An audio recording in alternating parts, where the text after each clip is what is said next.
Welcome to Too Old and Too Slow, and in this episode I give you an update on the Royale project.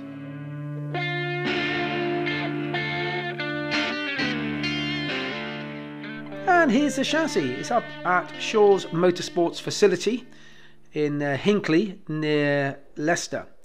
I've decided I want it stripped, blasted and inspected by Mark because I'm going to be putting myself in this car and driving at 120 miles an hour.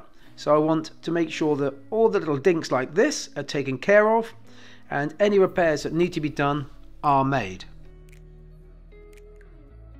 At the front of the chassis, it seems to be a little bit weaker and less substantial than some of the other RP24s that Mark has. As you can see, there's one in the background. So the plan is for him to really assess it by stripping everything down and then seeing if parts need to be strengthened, and if they do, we'll get those done before powder coating. The chassis isn't perfect by a long stretch, but you know what? It's a really good start, and soon it'll be looking like that. Mark does have a couple of RP24s lying around, and this is one. You can see the strength around the steering column, and this is my car, so what we need to do is strengthen that by adding some metal work.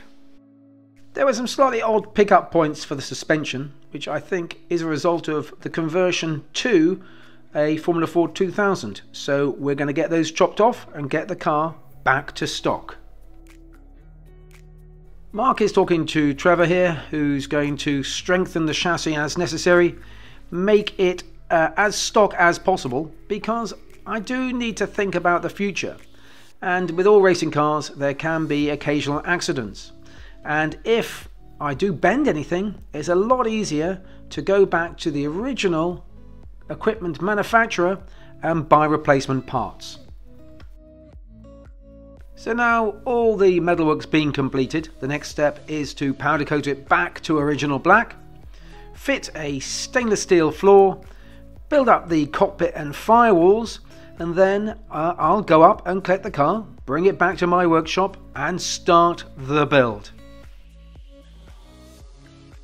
And that's the result of the work. The front rollover hoop has been strengthened, so much better than it was before, and the front suspension pickup points have all been returned to how they were originally when this was a Formula Ford 1600.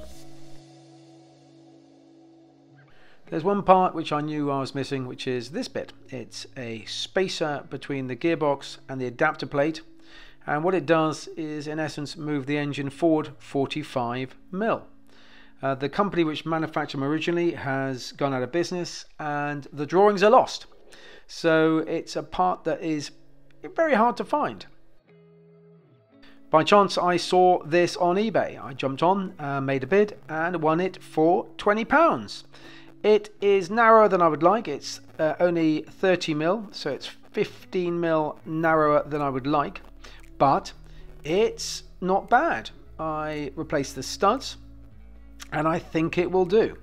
It's definitely better than not having one at all.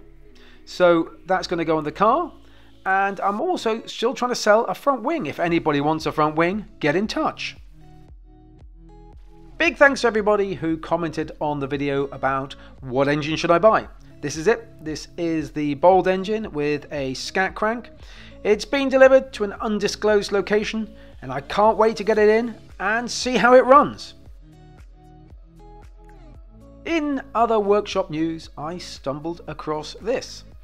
It's a Dunlop wheel alignment gauge. It's as rusty as you like, but fully complete.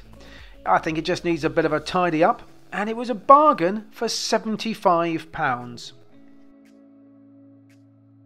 I got it back to the workshop, sanded it down.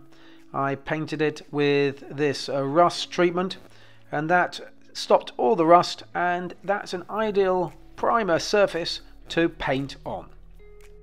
The optical elements are all there, they just need a bit of a clean and a polish, and then I can reassemble it and get it back together. I found some hammerite in the back of the workshop, painted it on the recently rubbed down rust proofed elements, and it looks pretty good. The bars look as good as new, So the next thing I've got to do is reassemble it and try and work out how I use it. Final comment before I head off. So huge thanks to these guys, Race Parts, for sponsoring this series, and also again another huge thanks to Shaws Motorsport for their constant advice, support and help. And you've seen the work that Mark's getting stuck into in this video, so huge thanks to them. In the next video, hopefully I'll be collecting my chassis and all the parts, bringing it down, moving the Crosley over to the other side of the workshop, and then starting work on building up the Royale. And there's lots of exciting, difficult, troublesome, irritating days ahead of me, and I'm going to share every step of the way with you guys. So that's it for this episode. Thank you for watching. Please remember to subscribe. Subscribe is quite important, and like this video and comment.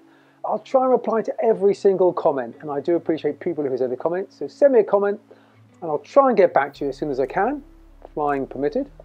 And also, if you want to check out latest videos and subscribe, there's videos up here or here, and look at those. And please remember to share as well. Share with your racing friends and buddies and people who you think will be interested in this video. So, thanks again for watching, and I will speak to you next time.